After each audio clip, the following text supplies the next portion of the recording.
안녕하십니까. 마산대학교 물리치료과 A1조 발표자 박성진입니다.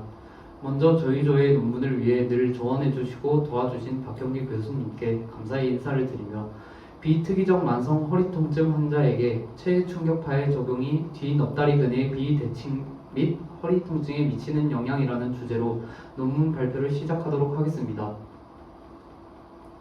목차입니다. 먼저 저희 논문은 허리 통증의 위험 요소로 허리뼈의 가동성이 상관관계가 있다. 즉 허리뼈의 가동성이 증가하게 되면 허리 통증이 증가한다라는 선행 논문과 허리뼈 골반 리듬과 같은 다양한 근육 뼈대의 변화와 연관되어 있다는 선행 논문의 주제를 토대로 그렇다면 어떤 구조물들이 허리뼈 골반 리듬을 방해시킬까라는 의문을 가지게 되었고, 여러 방해 요소 중 일상생활에서 흔히 관찰되는 뒤넙다리근의 단축이 허리 통증 질환이나 허리 기능 장애와 관련되어 있다라는 선행 논문을 근거로 근육군 중에서 단축 빈도가 가장 높은 뒤넙다리근이 단축될 시 허리뼈 골반 리듬의 변화를 일으키고 허리 굽힘 시 허리의 회전을 발생시켜 허리 통증을 야기한다라는 가설로 시작해 짧아진 뒤넙다리근에 체충격파를 적용하여 체충격파의 효과도 더불어 알아보고자 하였습니다. 체충격파를 중재 방법으로 채택한 이유는 최근 근육 뼈대기 손상 환자에게 체충격파의 적용이 통증 감소 및 예후 개선에 효과가 있고, 또한 경직된 근육의 치료로 제한되고 있지만 체충격파의 엉덩관절 주변 적용 부위로 허리근, 궁둥구멍근 등이 주로 적용되고 있으며 뒤넙다리근에 적용한 연구는 아직 부족한 실정이기 때문입니다. 이에 따라 체충격파의 적용이 단축된 뒤넙다리근의 불균형 정도에 따라 발생한 허리뼈 움직임과 관련하여 허리 통증, 장애 지수, 근육의 두께에 미치는 영향에 대한 조사가 필요하고, 따라서 본 연구에서는 좌우 뒤넙다리근의 비대칭성을 가진 사람을 대상으로 체충격파를 적용하여 허리뼈의 움직임, 근육의 두께, 장애 지수, 그리고 허리 통증 감소에 대한 효과도 알아보고자 하였습니다. 다음은 연구 방법입니다. 비특이적 허리 통증 환자 30명을 모집하여 선정 기준에 따른 연구 부적합 인원을 제외한 후 무작위 정규성 검정을 통해 체외 충격파와 신장기법을 적용한 실험군, 신장기법만 적용한 대조군을 각각 15, 14명으로 나누었습니다. 각 그룹은 6개의 다른 사전검사를 실시하고 각각 중재 방법을 주 2회 총 3주 실시한 후 사후 검사를 진행하여 통계를 분석하는 방식으로 진행하였습니다. 연구 대상자의 선정 기준으로는 다음과 같습니다.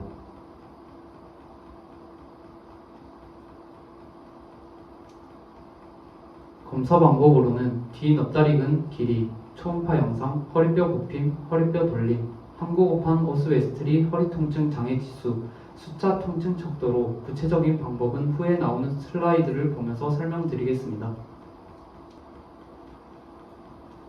뒤넙다리근 길이 검사 방법입니다.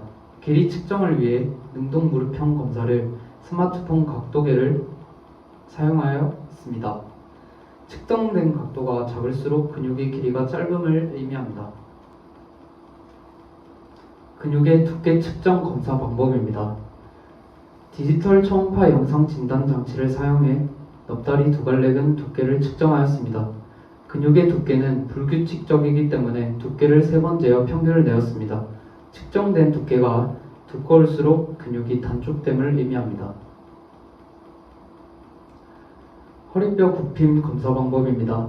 수정된 스쿠버 검사를 사용하였고 양쪽 PSIS에 점을 찍어 평행선을 그은 후 5cm 아래, 10cm 위로 각각 점을 찍은 후 15cm를 기준으로 몸통 굽힘 시 두 점 사이의 길이 변화를 줄자로 측정하였습니다.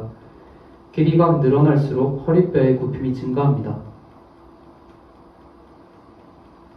허리뼈 돌림 검사 방법입니다. 디지털 듀얼 경사계를 사용하였고 선 자세에서 최대 몸통 굽힘 시 등뼈 12번 가시돌기와 PSIS 중심에 디지털 듀얼 경사계를 위치합니다.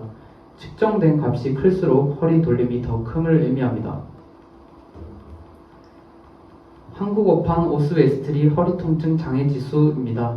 통증 정도, 개인 위생 등 총 90문항으로 총점 45점입니다. 점수가 높을수록 더 큰 장애를 의미합니다.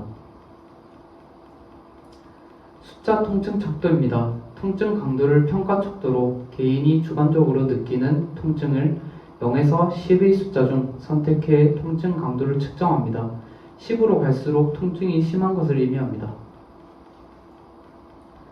다음으로 중재 방법입니다. 첫 번째, 체해 충격파입니다. 체해 충격파를 사용하여 목표 부위인 넙다리 두갈래근에 시행합니다. 퓨리아 등의 연구에서 적용한 방법인 4압력 2000회 충격을 10Hz로 적용합니다. 각 대상자는 테이블에 엎드린 상태에서 실시합니다. 두 번째, 뒤넙다리근의 신장 기법입니다. 대상자는 치료 테이블 위에 누워서 비중재 측 다리는 평하고 중재 측 다리는 넙다리 내관리근에 힘을 주면서 무릎 관절 펴을 유지합니다. 동시에 엉덩 관절을 굽힘 30초 유지합니다. 통계 방법입니다. 통계 방법은 다음과 같은 방법을 사용하였습니다.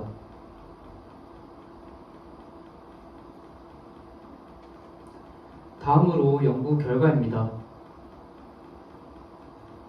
연구 대상자의 일반적 특성 분석입니다. 나이, 키, 몸무게 등 모두 유의하지 않게 나와 29명의 대상자 간의 동질성이 확인되었습니다.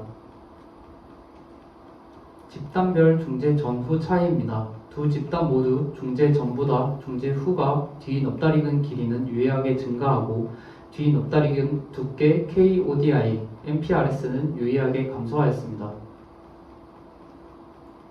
집단 간 비교입니다. 두 집단 간의 비교에서는 두꺼운 넙다리 두갈래근의 두께, 허리뼈의 돌림에서 유의하게 감소하였습니다. 앞의 결과에 따른 그래프입니다.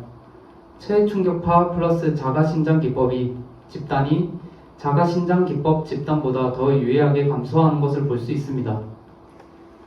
본 연구에서 비특이적 만성 허리 통증이 있는 성인을 대상으로 매주 2회 총 3주간 중재를 적용하여 체해 충격파가 뒤넙다리근 길이, 허리뼈 굽힘, 허리뼈 돌림, 뒤넙다리근의 두께, 장애지수, 통증 강도에 미치는 영향을 알아보고자 하였습니다. 그 결과 자가신장기법보다 실험군에서 부상적 허리뼈 돌림과 두꺼운 넙다리 두갈래근 두께가 유의하게 감소하였고 두 집단 모두 중재 전보다 중재 후가 뒤넙다리근의 길이는 유의하게 증가하였습니다. 넙다리 두갈래근의 두께, 장애지수, 통증 강도는 유의하게 감소하였습니다. 이는 선행 논문에서 뒤넙다리근의 체해 충격파 적용 후 유연성 압통 역치에서 유의한 차이를 나타낸 것과 유사하며 선행 논문은 뒤넙다리근의 신장과 마사지 운동 적용 후 나타나는 허리의 역학적 변화를 측정한 결과 유의한 차이는 없었지만 전반적인 허리의 움직임이 감소한 양상을 보였습니다. 이는 뒤넙다리근의 길이가 효율적 움직임 시 중요한 역할을 하며 허리 통증에 관련된 허리뼈의 구조적 장애, 허리 골반 리듬과 같은 다양한 근골격계 변화를 유발하기 때문입니다. 이렇게 뒤넙다리근이 허리 통증과 관련이 있는 이유는 해부학적으로 연결된 허리뼈와 엉덩 관절이 서로 협력해 움직일 때 상대적인 유연성 차이로 허리 통증이 유발되기 때문입니다. 또한 큰 허리근, 엉덩 관절의 관절 주머니인 비정상적 긴장을 촉진시켜 비특이적 만성 허리 통증을 유발하고 특히 뒤넙다리근의 단축은 골반의 앞 기울임의 움직임 제한으로 간접적인 인대와 허리 근육의 장력이 커져 기계적인 스트레스를 증가시키기 때문입니다. 연구의 제한점으로는 대상자의 수가 적어 일반화하는 데 어려움이 있고 3주간의 중재로 전형적인 임상적 실험보다는 짧은 기간이었기에 추후 연구에서는 많은 대상자들로 중재 기간을 길게 하여 중재 후에도 지속적 변화를 보이는지에 대한 여부도 조사해야 할 것으로 판단됩니다. 결론입니다. 이상의 결과는 비특이적 만성 허리 통증이 있는 성인에서 체해 충격파의 적용이 단축된 뒤넙다리근을 개선시켜 부상적 허리 돌림을 감소시키며 허리 통증 감소에 도움을 줄 수 있을 것으로 판단됩니다. 이상 발표자 박성진이었습니다. 감사합니다.